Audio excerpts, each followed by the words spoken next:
TV Fortaleza, a emissora da Casa do Povo. Procon Fortaleza oferece atendimento em pontos turísticos da capital durante as férias. O projeto Mediação Itinerante do Ministério Público do Ceará presta atendimento em Caucaia. Paciente que teve tratamento negado pela Unimed deve receber mais de R$55 mil de indenização. Conheça a previdência complementar da OAB Prev e a nossa agenda com os concursos jurídicos com inscrições abertas. Os principais destaques do judiciário brasileiro, agora aqui no programa Mundo Jurídico. O Departamento Municipal de Proteção e Defesa dos Direitos do Consumidor, Procon Fortaleza, iniciou a ação Férias Legal, com foco no consumidor turista que vai visitar a capital durante este período de férias. Os serviços também são disponibilizados para consumidores residentes aqui em Fortaleza. Consumidores poderão abrir reclamação e tirar dúvidas sobre as normas do Código de Defesa do Consumidor. O atendimento segue até o dia 27 de janeiro, com locais com grande circulação de turistas, Mercado Central, Centro Cultural Dragão do Mar, Feirinha de Artesanato da Avenida Beira Mar e ainda também no Mercado dos Pinhões. As atividades do projeto Mediação Itinerante do programa Núcleos de Mediação Comunitária do Ministério Público do Estado do Ceará realiza nesse mês de janeiro atendimentos no município de Caucaia, na região metropolitana de Fortaleza, sempre às segundas-feiras, quintas e sextas-feiras, das 9 às 11h30, ao lado do 23º Distrito Policial, Avenida C, 87, no conjunto Nova Metrópole. As ações tiveram início no dia 4 de janeiro. O ônibus da mediação itinerante cumpre a agenda nos dias 11 e 12, finalizando as atividades em Caucaia somente no dia 29 de janeiro. O objetivo é divulgar e praticar a mediação comunitária como uma alternativa pacífica para a resolução de conflitos. Somente em 2017 foram realizadas 141 ações da mediação itinerante em Fortaleza. Atualmente existem no Brasil mais de 1.000 cursos de direito em funcionamento. O mercado exige cada vez mais do advogado e da advocacia. E para falar sobre formação jurídica, nós temos a honra de receber hoje em nosso estúdio o procurador federal e advogado Maceni Félix Filho. Então, Maceni, é um prazer tê-lo novamente conosco aqui no estúdio do programa Mundo Jurídico. Eu que agradeço novamente o convite, Hervelde, para esse seu programa, que eu não canso de dizer que já é consagrado pela audiência, pela qualidade, tá certo? O aprofundamento que você promove, pelos convidados que aqui se encontram, a gente que assistimos assiduamente o seu programa, a gente só tem a elogiar e parabenizar pelo trabalho que você faz de difusão da cultura jurídica, difusão dos assuntos de toda a temática relacionada ao direito. Obrigado, Maceni. Doutor Maceni, essa questão da formação jurídica é uma questão complexa.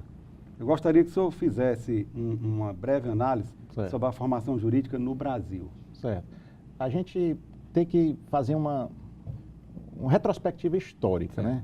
Porque sempre foi uma preocupação, desde a formação dos primeiros cursos de direito no país, de qual seria a grade curricular necessária, ideal, adequada para corresponder àqueles que buscassem uma formação jurídica no nosso país.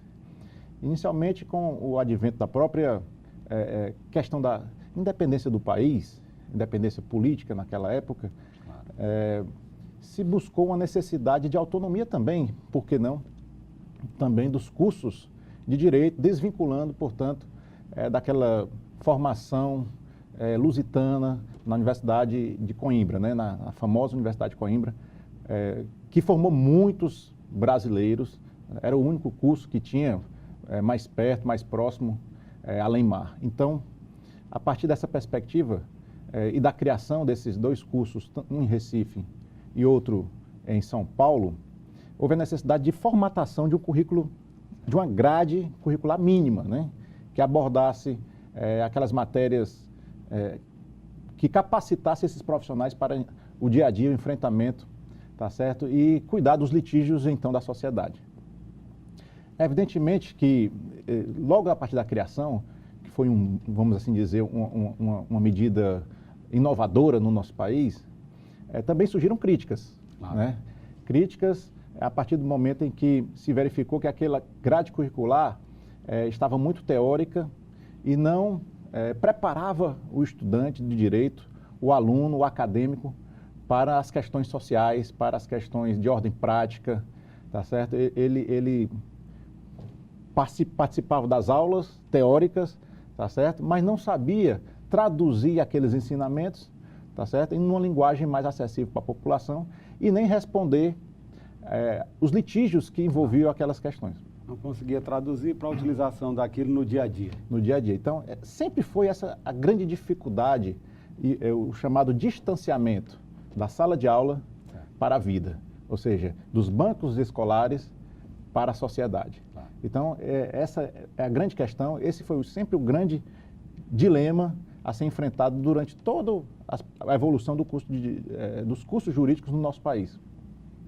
De tal sorte, Evelde, que a Escola de Recife se filiou a algumas correntes filosóficas, né, de origem alemã e francesa. A Escola de São Paulo se filiou ao positivismo, naquela doutrina de Augusto Comte, né, numa visão mais mecanicista da sociedade. Mas ambas também tiveram um grande impacto do iluminismo, né? Certo? Aquela perspectiva também filosófica de esclarecimento da sociedade à luz da razão. E isso clareou bastante, né, a visão crítica da sociedade e também a visão crítica da própria metodologia e da própria pedagogia jurídica que se estava implantando no nosso país. De tal sorte que, de lá para cá, aconteceram algumas reformas curriculares. Logo depois da proclamação da República, o direito eclesiástico foi abolido, certo? As mulheres passaram a ser admitidas no curso de direito, o direito natural também foi extinto, excluído da grade curricular. Algumas disciplinas passaram a ser optativas em vez de obrigatória. O chamado currículo mais flexível, né, passou a ser adaptado no nosso país. Mas houve também uma proliferação de cursos de direito, né? É verdade. Isso, a partir da República Velha, se cunhou uma expressão chamada fábrica dos bacharéis, né? Então, por quê? Porque realmente muitos cursos estavam se espalhando depois de Olinda e São Paulo, Bahia e por aí, no Brasil afora.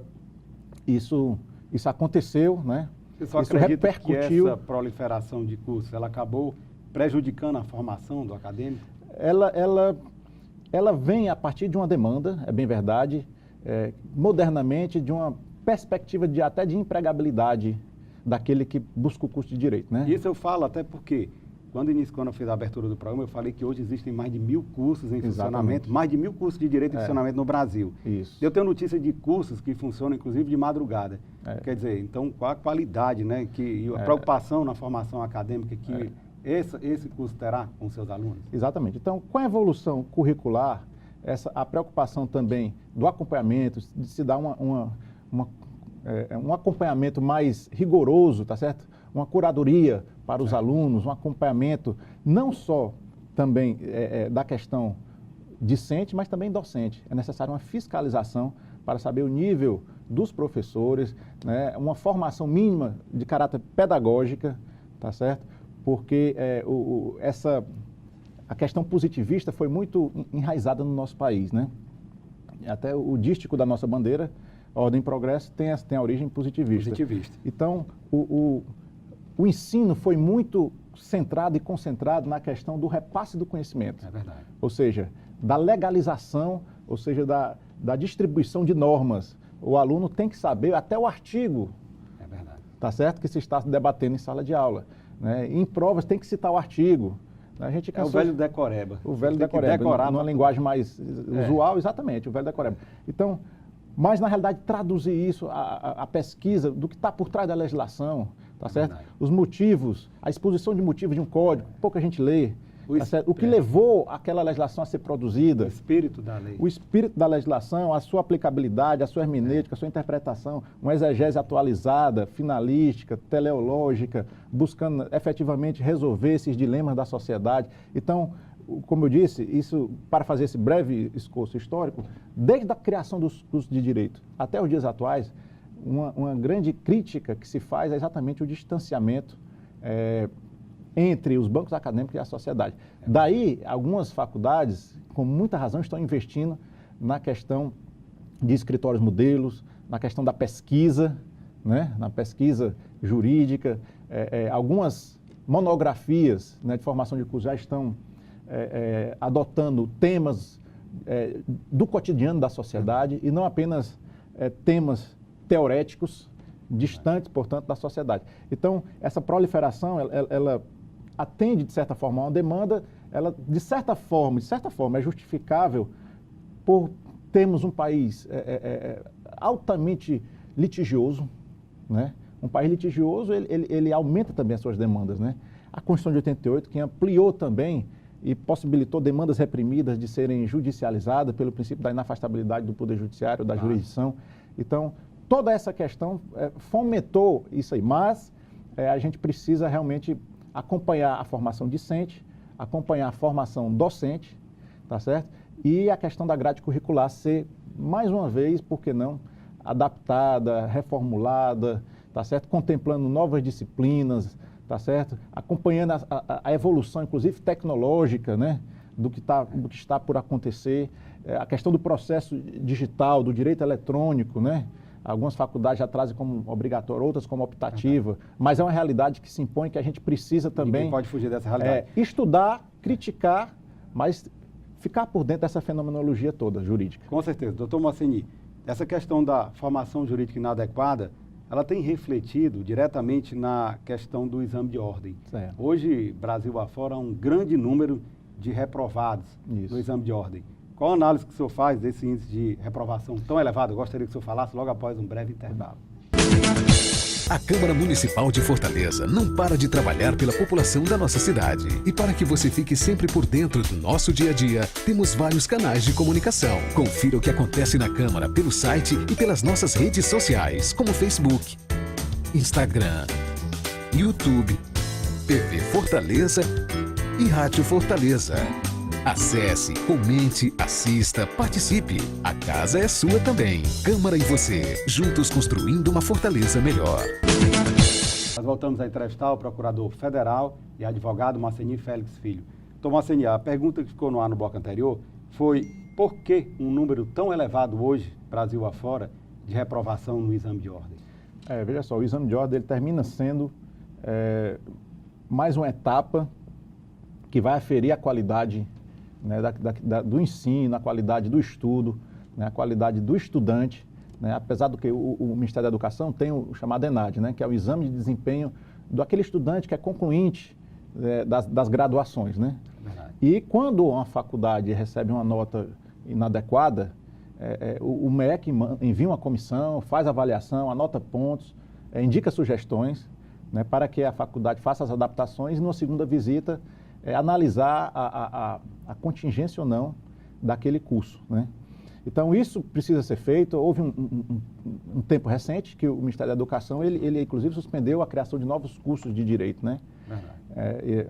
A própria Ordem dos Advogados do Brasil tem selos, né, de recomendação, né, de curso do direito, porque não basta apenas o exame de ordem ser tido ou compreendido como um fator limitador. É necessário, o mais importante talvez fosse realmente, desde os bancos da faculdade, do primeiro dia da faculdade, o estudante se sentir verdadeiramente um aprendiz de um jurista, de um futuro jurista. Né? E naturalmente... Ele já entrar com essa visão. Com essa visão. E naturalmente ele seria aprovado no exame de ordem. Mas hoje se tem uma visão muito pragmática do curso de Direito. Ou seja, desde o primeiro dia de sala de aula se pensa no exame de ordem. Né? Pela dificuldade do exame, a gente não pode fugir da realidade, né? O exame realmente ele é apresentado, é colocado, há muitas críticas com relação à metodologia do exame de ordem, tá certo? Alguns falam naquelas chamadas pegadinhas, né? Para que o aluno realmente seja reprovado. Mas, por outro lado, a gente não pode esquecer também da qualidade daquilo que nós estamos falando durante essa entrevista, da qualidade do próprio ensino e também da dedicação do próprio estudante. Nessa questão da formação, qual deve ser o papel da OAB, da Ordem dos Advogados do Brasil, e também do MEC? Pronto, a Ordem dos Advogados do Brasil, ela tem uma comissão de ensino jurídico. Né? Essa comissão existe a nível estadual e nacional e ela tem como um dos papéis, relevantes funções, exatamente o acompanhamento, essa aproximação com os cursos de direito, com as coordenações, inclusive com centros acadêmicos, certo? Para acompanhar como é que está sendo desenvolvido, desempenhado o cumprimento curricular, tá certo? E exatamente as comissões, elas apresentam esses resultados, devem apresentar resultados para a entidade e a entidade ser uma interlocução, um caminho institucional de interlocução junto ao Ministério da Educação, apresentando o seu diagnóstico, né, em relação aos cursos que existem, aqueles que merecem continuar e aqueles que, por uma contingência, precisam, quando não fechar, pelo menos não ampliar mais o número de vagas ofertadas para o curso de Direito. Então, é uma missão muito grande, a Ordem dos Advogados tem essa responsabilidade e precisa cada vez mais ampliar essa sua função, porque isso reflete diretamente na sociedade, né? Claro. A sociedade receber centenas de profissionais a cada semestre, né? E ela não absorve totalmente todos esses profissionais, a gente vai encontrar bacharéis, né? Ou mesmo advogados, muitas vezes desempenhando outras atividades, indo para o comércio, tá certo? Porque não são acolhidos pelo, vamos assim dizer, mercado de trabalho. Uma questão polêmica que a gente tem acompanhado, que a gente tem percebido, é que há uma grande dissociação entre a teoria e a prática. Isso. Ou seja, boa parte desses recém-egressos aí dos bancos da faculdade, eles têm muita dificuldade de se inserir no mercado de trabalho, porque praticamente não tem, zero de prática. Isso. Essa é uma deficiência dentro das faculdades, dentro dos cursos de Direito? Eu tenho observado que as faculdades têm procurado suprir essa deficiência, né? Com os núcleos, com os escritórios modelos, tá certo? Mas, ao mesmo tempo, essa prática vai sendo colocada, ofertada, mais no final do curso. É verdade. Eu penso que a gente deveria ampliar, tá certo? Já nos bancos da faculdade, o aluno, o acadêmico, ele tem que se sentir parte daquela comunidade estudantil e já ter uma atividade prática paralela, tá certo? De envolvimento social dentro da faculdade. A faculdade deve fomentar isso, né? As disciplinas propedêuticas, assim chamadas, de início do curso, são importantíssimas. As de caráter filosófico, antropológico. O aluno tem que entender e compreender a sociedade para a qual ele vai interpretar a legislação. O senhor tocou um ponto importante, de que essa prática ela é feita somente no final do curso. Isso. Quando o aluno está preocupado, muito mais preocupado com o TCC, com o trabalho de conclusão do curso. Exatamente. Ele acaba não tendo uma boa prática, né? Ele termina desviando a atenção, né, que deveria ser focada para o seu trabalho de conclusão de curso, para a sua monografia, enfim, e fica dividindo essa preocupação com a presença, tá certo? Com a nota, com a aprovação das cadeiras de natureza prática, né? Tudo isso precisa ser melhorado, precisa de maior atenção, né? Como eu disse, a sociedade ela recebe esses profissionais e não consegue responder à altura, dando oportunidade para que eles se enquadrem no mercado de trabalho cada vez mais cruel, um mercado de trabalho cada vez mais delicado, mais excludente, né, com o advento aí dos chamados até robôs na advocacia e no mundo jurídico, e isso tem preocupado bastante, né? E vários escritórios no Brasil já têm adotado, sobretudo para a chamada demanda de massa ou causas repetitivas, esse aplicativo, essa nova ferramenta, essa chamada LawTech, é uma ferramenta para a questão legal, para a questão jurídica, e é necessário que o profissional, ele não que ele vá se render a isso, mas ele que tem que compreender essa nova realidade, para a partir daí decidir qual o caminho que ele deve trilhar na sua vida profissional, né? Tomás Seni, o senhor faz parte da Academia Brasileira de Cultura Jurídica. Isso. Qual a importância da academia na formação jurídica? E eu gostaria também que o senhor ressaltasse aqui, em breves linhas, quais foram as principais iniciativas, ações desenvolvidas pela Academia Brasileira de Cultura Jurídica ao longo de 2017. Pronto. Hervélte, é importante essa sua pergunta, porque uma academia, uma instituição de natureza cultural, ela tem como missão efetiva, além do congraçamento entre seus membros, também fomentar a produção de obras literárias, tá certo? Colaborar e dar o seu contributo com eventos local, regional e nacional de natureza jurídica. É isso que nós temos feito, né? Apoiando o lançamento de livros, simpósios, seminários, painéis dos mais diversos temas durante todo esse ano de 2017. E aí nós coroamos nosso trabalho no ano de 2017, a que me referi, com a criação de uma comenda da Academia, a medalha Teixeira de Freitas. Ótimo. que foi o primeiro jurista que iniciou uma compilação das normas das leis civis no país. Ele, vamos assim dizer, iniciou todo um trabalho que posteriormente foi elaborado, concluído com muita justiça por Cláudio Bevilacqua. Então, um dos maiores juristas, chamado Jurista das Américas, Teixeira de Freitas, ele será o nome dessa comenda que será outorgada anualmente para 2 juristas, um de caráter local e um de caráter nacional. Então, nós fazemos essa compreensão do papel da nossa academia, fomentando a cultura jurídica, e temos uma missão muito grande de 2018, que é aproximar a academia também das academias de formação, que são as faculdades, os cursos de Direito. Ótimo. Doutor Marceni, infelizmente nós estamos chegando ao final da nossa entrevista. O programa Mundo Jurídico agradece a sua participação e as informações aqui prestadas e abre agora espaço para as suas considerações finais. Eu renovo meus agradecimentos e lembro muito agora, nessas nossas últimas palavras, de uma frase de Paulo Freire que diz: sem educação, a sociedade não é transformada plenamente, mas também ela não é, sem o papel fundamental da educação, a sociedade não consegue alcançar um passo além do que ela está atualmente. Então, é uma realidade que precisa ser cada vez mais investida, não só pelos poderes públicos, mas por essas instituições também sem fins lucrativos. Obrigado. Ivelise Maia. A Previdência Complementar fechada no Brasil vem crescendo a cada ano. O brasileiro percebeu que é preciso pensar no futuro, fazer economia hoje para ter qualidade de vida amanhã. Na prática, os planos de previdência complementar funcionam como uma poupança. É um investimento de longo prazo e uma forma de investir bem flexível e transparente, em que você pode acompanhar através de extratos a rentabilidade de seus investimentos. Formar uma reserva financeira para realizar um sonho e planejar uma aposentadoria segura a longo prazo, além de uma renda para o caso de invalidez e uma pensão paga aos seus beneficiários caso ocorra alguma fatalidade. Esses são os principais objetivos de quem já aderiu ao plano de benefícios previdenciários do advogado OAB Prev Ceará.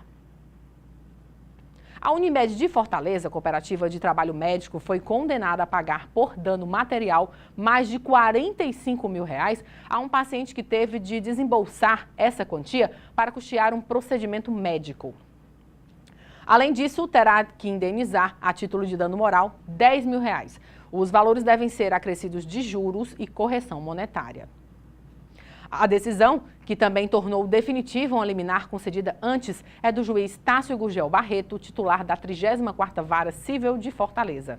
Segundo o magistrado, mostra-se abusiva a recusa da ré em custear o medicamento prescrito pelo médico, assim como retufar tal prescrição, visto que não tem um córdão de fazê-lo. Isso porque, como dito, o medicamento é indispensável à manutenção da vida e da saúde da parte autora.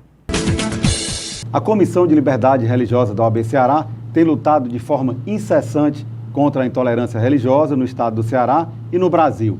E para falar sobre as principais ações desenvolvidas pela comissão, nós conversamos agora com o presidente da Comissão de Liberdade Religiosa da OAB Ceará, Dr. Robson Sabino. Dr. Robson, é um prazer tê-lo novamente conosco aqui no estúdio. O prazer é meu, Hervel, de participar mais uma vez do seu programa. Obrigado. Inicialmente, eu gostaria que o senhor desse aí uma boa nova para os nossos telespectadores, é de que a comissão está apresentando um projeto de lei, ou, na verdade, vai encaminhar um projeto de lei para que algum vereador aqui da capital assuma, criando o Dia Municipal de Defesa da Promoção da Liberdade Religiosa, não é verdade? Isso, a gente já tem debatido o assunto sobre e a importância com alguns vereadores, e é importante que se desenvolvam ações positivas de combate à intolerância e principalmente de promoção da liberdade religiosa. Então, em estudos a gente definiu que um dia que seria muito bom para que fosse, e um dia que trata de algo positivo que aconteceu, foi o dia 24 de fevereiro, que foi a promulgação da primeira Constituição, da Constituição de 1891. Na verdade, foi a primeira Constituição que separou a Igreja do Estado e que o Estado brasileiro passou a ser visto como um Estado laico. Após a criação desta lei, digamos assim, há interesse da comissão de que seja criada uma coordenadoria de promoção da liberdade religiosa para o desenvolvimento, inclusive, de políticas públicas, coordenadoria tanto no âmbito municipal quanto estadual? Pronto, a gente vê a importância dessas coordenadorias que são criadas e no âmbito da liberdade religiosa, alguns estados já o fizeram e têm tido resultados positivos. Primeiro, que fortalece o debate interreligioso, criam-se políticas públicas para se educar, para se combater a intolerância, mas principalmente esse debate interreligioso mostrando a importância que a religião tem na vida das pessoas e também as coordenadorias elas conseguem coletar dados, porque até hoje no Brasil não se tem grandes estudos sobre sobre o problema da liberdade religiosa. Você vê hoje num BO, quando você vai à delegacia, esse boletim de ocorrência, se for, mesmo que seja ligado à liberdade religiosa, ele pode ser tratado como lesão corporal, como dano. Então, você não tem como ter números concretos para mapear a intolerância, saber se realmente são casos pontuais ou se a intolerância ela tem crescido. Mas o senhor tem alguns números de denúncias relacionadas à intolerância religiosa no país? Pronto, no país o que a gente tem são números que são coletados pelo Disque 100, da Secretaria de Direitos Humanos da Presidência da República, e que de 2011 até 2014 foram 543 denúncias. De 2011 a 2014? Então pouco mais de 100 denúncias por ano. E aí a gente fez só dessas 543, só 216 tem informação relacionada à religião do informante, né, do denunciante. Então a gente vê que mesmo, apesar desse pequeno número serve de parâmetro para a gente ver que 35% das denúncias são relacionadas a pessoas que manifestam interesse pelo candomblé, tem 27% de evangélicos, 12% de espíritas, 10% de católicos. Então, isso significa que a intolerância, às vezes, mesmo a religião majoritária, que é a religião católica, em determinados momentos, os membros podem sofrer algum tipo de intolerância. Mas ainda é um número insignificante, né? É um número insignificante, porque ou eles estão sendo, ou o problema no Brasil é pontual, ou, na verdade, o que ocorre é que não existe um estudo científico que possa realmente mapear o problema da intolerância no Brasil. O que a gente tem visto é na internet, né? O crescimento da intolerância, principalmente nas redes sociais. E aí o problema não é só com religião, é com política, em outros ramos também, em outras situações da vida das pessoas. A internet tornou-se um meio mais rápido, mais prático e fácil para disseminar todo tipo de informação, não é verdade? E aí você fala sobre o que quer, às vezes sem conhecimento, então os doutores da internet, então você... e as críticas à religião são muito frequentes, a intolerância é frequente como se a internet fosse uma terra de ninguém, né? Dr. Robson, qual a análise que o senhor faz das políticas públicas atuais existentes, não só no âmbito do Estado, e se existem, mas também no âmbito da União, relacionada à liberdade religiosa? Eu gostaria que o senhor respondesse essa pergunta logo após um breve intervalo. A Câmara Municipal de Fortaleza não para de trabalhar pela população da nossa cidade. E para que você fique sempre por dentro do nosso dia a dia, temos vários canais de comunicação. Confira o que acontece na Câmara pelo site e pelas nossas redes sociais, como Facebook, Instagram, YouTube, TV Fortaleza e Rádio Fortaleza. Acesse, comente, assista, participe. A casa é sua também. Câmara e você, juntos construindo uma Fortaleza melhor. Nós voltamos a entrevistar o presidente da Comissão de Liberdade Religiosa da OAB Ceará, Dr. Robson Sabino. Dr. Robson, a pergunta que ficou no ar no bloco anterior foi, na verdade, um pedido de que o senhor faça uma análise sobre as políticas públicas relacionadas à liberdade religiosa no estado de Ceará e no país. O que a gente tem visto, se existem essas políticas públicas, elas são muito pequenas e tanto que você não tem números eficientes. Você não sabe realmente a dimensão do problema.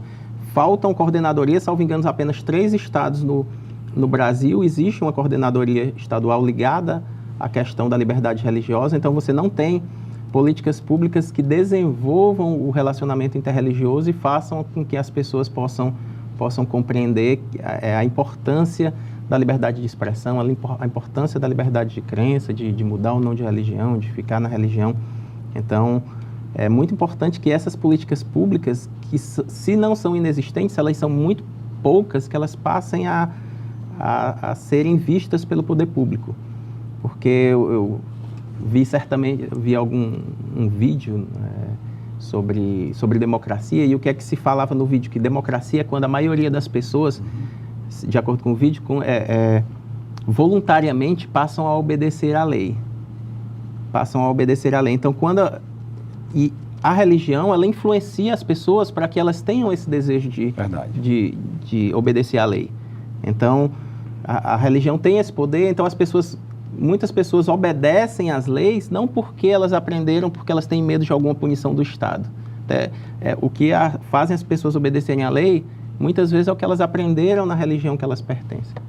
Como é que a gente pode definir se determinada prática está entrando no campo da intolerância ou não? O que é intolerância religiosa na prática? Eu acho que a crítica em si, ela não é... A crítica, ela não faz parte da intolerância. A intolerância, ela começa quando você tem um discurso de ódio, quando você começa a partir, às vezes, até para a violência. Aí sim a gente passa a falar de intolerância. E a intolerância, ela é crime e deve ser punida pelo Estado, deve ser entendida pelo Estado a importância de que as pessoas precisam entender que religião tem uma cultura de paz. A religião, ela traz a paz, embora algumas pessoas desvirtuem aquilo que é ensinado e cometam atos que não deveriam, né? Que não aprendem nas respectivas religiões. Com certeza. Dr. Robson, a Comissão de Liberdade Religiosa da OAB Ceará está apoiando aí a realização de 2 grandes eventos que serão realizados pela J. Reuben Clark Law. Um sobre, salvo engano, empreendedorismo e outro sobre mediação. O senhor poderia falar um pouco sobre esses eventos? Pronto. No mês de julho agora, o Dr. Francisco Valim, ele foi CEO de algumas grandes empresas, como a Oi, a Nextel, trabalhou na NET também, no grupo RBS, e ele virá falar justamente sobre empreendedorismo e treinar pessoas para que elas sejam facilitadoras de outras.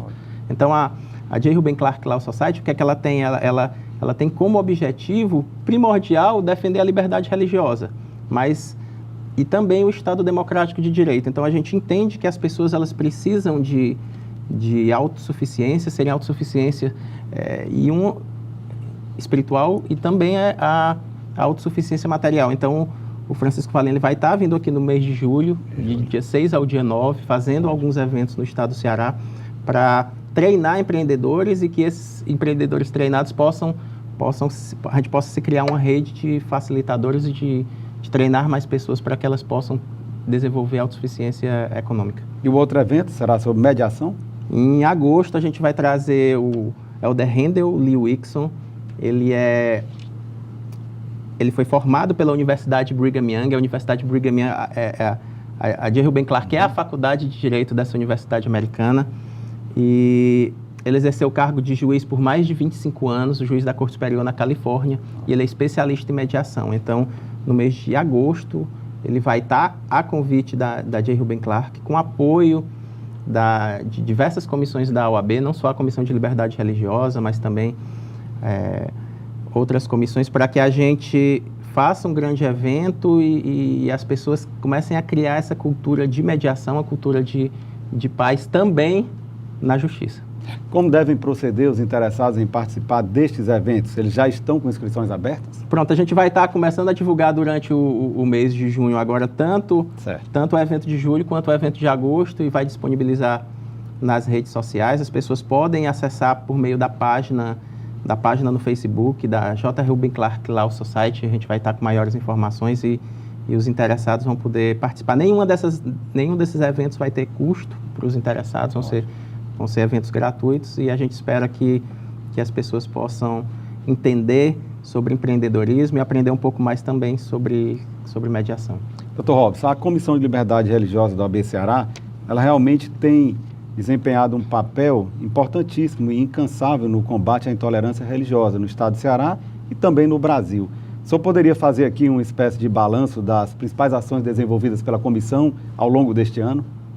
Pronto, um dos objetivos da comissão é fazer com que ela se torne conhecida, para que as pessoas possam, e os líderes religiosos possam, em qualquer dificuldade que eles tenham com relação à liberdade religiosa, qualquer problema de intolerância, eles tenham um contato, eles tenham como entrar em contato com a comissão. Então, uma das coisas que a gente está promovendo também é o envio de ofícios, para tornar a comissão conhecida dos líderes religiosos, dos padres, dos pastores, dos pais de santo, então, enfim, de todos os líderes religiosos, para que eles saibam onde procurar ajuda. Por enquanto, a gente não tem um local, talvez, no poder público, e aí a OAB vai exercer esse papel de coletar esses dados e de auxiliar para que para que as pessoas possam realmente terem o direito de exercer a sua religião com liberdade. Dr. Robson, infelizmente nós estamos chegando ao final da entrevista. O programa Mundo Jurídico agradece a sua participação e parabeniza aqui de antemão a Comissão de Liberdade Religiosa da OAB Ceará pelo brilhante trabalho que vem desenvolvendo em prol da concretização de um direito fundamental, que é a liberdade religiosa, e abre agora espaço para suas considerações finais. Então, a liberdade religiosa e a liberdade, ela é um dos direitos inalienáveis do ser humano. Não se vive sem liberdade. Você não consegue, por mais que o Estado tente, ele não consegue fazer ou dominar o pensamento das pessoas. Então, é importante que a gente tenha e continue desenvolvendo a liberdade religiosa, a liberdade de expressão no Brasil, que nós possamos ser um país que consegue conviver com as diferenças e que cada um possa viver a sua vida sem interferir na vida dos demais. Obrigado. Ivelise Maia. Nesta semana, 20 egressos do sistema penitenciário começaram a plantar sementes de empreendedorismo e capacitação. Eles estão participando do curso de jardinagem promovido pela Secretaria da Justiça e Cidadania por meio da Coordenação de Inclusão Social do Preso e do Egresso. O curso é realizado em parceria com a Prefeitura Municipal de Fortaleza e o setor de manutenção de praças, canteiros e passeios da Autarquia de Urbanismo e Paisagismo de Fortaleza. Com carga horária de 100 horas, as aulas são ministradas diariamente no turno da manhã no Horto Municipal Falconete Fialho.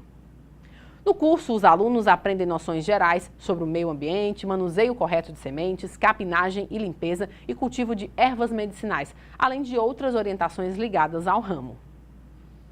O treinamento dá direito a um certificado e tem uma duração de 25 dias. Na parte prática, os alunos vão plantar mudas em canteiros de grandes avenidas aqui da cidade. Desde o início, em 2015, o curso já formou 45 jardineiros. E vamos agora conferir as dicas dos principais concursos jurídicos com inscrições abertas em todo o Brasil na nossa agenda. Acompanhe. Ministério Público do Espírito Santo, inscrições até 16 de fevereiro. Procuradoria-Geral do Estado do Espírito Santo, inscrições até 31 de janeiro. Tribunal de Justiça do Espírito Santo, inscrições até 2 de março. Tribunal de Justiça de Alagoas, inscrições até 15 de fevereiro. E a gente fica por aqui. Acesse a página do programa no Facebook, Instagram e assista todos os programas no nosso canal no YouTube. Obrigada pela companhia e até a próxima semana.